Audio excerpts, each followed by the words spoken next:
Sir, একটা হলো on grid আর একটা হলো মাইক্রো গ্রিড। ওই দিন মাননীয় সদস্য চিত্তরঞ্জন দেববর্মা বলেছিলেন যে একটা খুঁটি পড়লে বিদ্যুৎ আহিত। হ্যাঁ, এরকম ছিল। আমরা দেখেছি যে বহু জায়গায় এই যে বলছে স্বাধীনতার পরে বিদ্যুৎ যায়নি, কিন্তু এটা ফ্যাক্ট। এগুলি চিহ্নিত করা হয়েছে।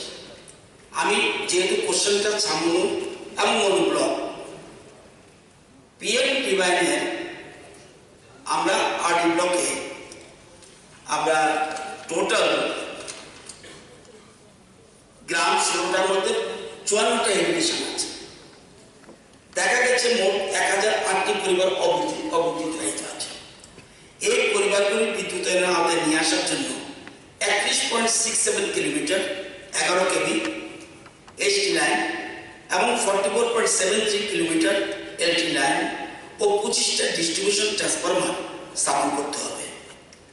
ধলাই জেলার মনোয়ারি ব্লক সহ রাজ্যের প্রতি জেলায় অবিদ্যুতায়িত পরিবার, মানসিক অবিদ্যুতায়িত পরিবার সহ বিভিন্ন পাবলিক প্লেস চিহ্নিত করে পরিবার এবং স্থানগুলিকে বিদ্যুতায়নের আওতায় নিয়ে আসার জন্য মোট 48.13 করোড় টাকার ডিপিআর তৈরি করা একটা প্রস্তাব ভারত সরকারের গ্রামীণ বৈদ্যুতিকের নিকট 7 নভেম্বর 2024 পাঠানো হয়েছিল।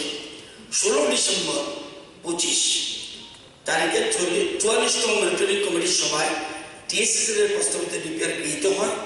ভারত সরকার জনজাতি কল্যাণ দপ্তর ধরতি আবাস জনজাতি উৎকর্ষ অভিযান DAGGUA প্রকল্পে এই 42.37 কোটি টাকার অনুমোদন পাওয়া যায়। এই আর্থিক সহায়তা রাজ্য অনগ্রিডে 7,667 পরিবার এবং 512টি পাবলিক প্লেস বিদ্যুতায়নের আয়তনে আসা হবে। এবং 10 ফেব্রুয়ারি 2025 তারিখে রাজ্যের ডিস্ট্রিবিউশন রিমোট কমিটির সভায় রাজ্য কার্য অনুমোদন পাওয়া গেছে। এখন শুধুমাত্র মন্ত্রিসভার অনুমোদন দরকার। এটা এর মধ্যে হয়ে যাবে আমি আশা করি। এটা হলো অনগ্রিড। এবার অফগ্রিড মাইক্রোগ্রিড যেটা, এটা আমরা টেন্ডারের মাধ্যমে করছি। এটা বর্তমানে আমাদের সামনো এবং পিএম ডিভাইনে মনোয়ারগুলো 60টা জিপির মধ্যে 36টা আমরা করতে যাচ্ছি এবং জিপিবিসিতে 11টা। টোটাল ফ্যামিলি 1160 এবং বিদ্যুতের আওতায় এনেছেন 297। আমি গতবারটা বলছি 24-25 যেটা গত বছর টোটাল পিএম জন্ম স্কিমে ছিল 11,664 টার্গেট পরিবার এবং সময়ের মধ্যে 11,692টি করে ফেলেছে। অর্থাৎ 28টা অতিরিক্ত পরিবারকে বিদ্যুৎ আনা হয়েছে।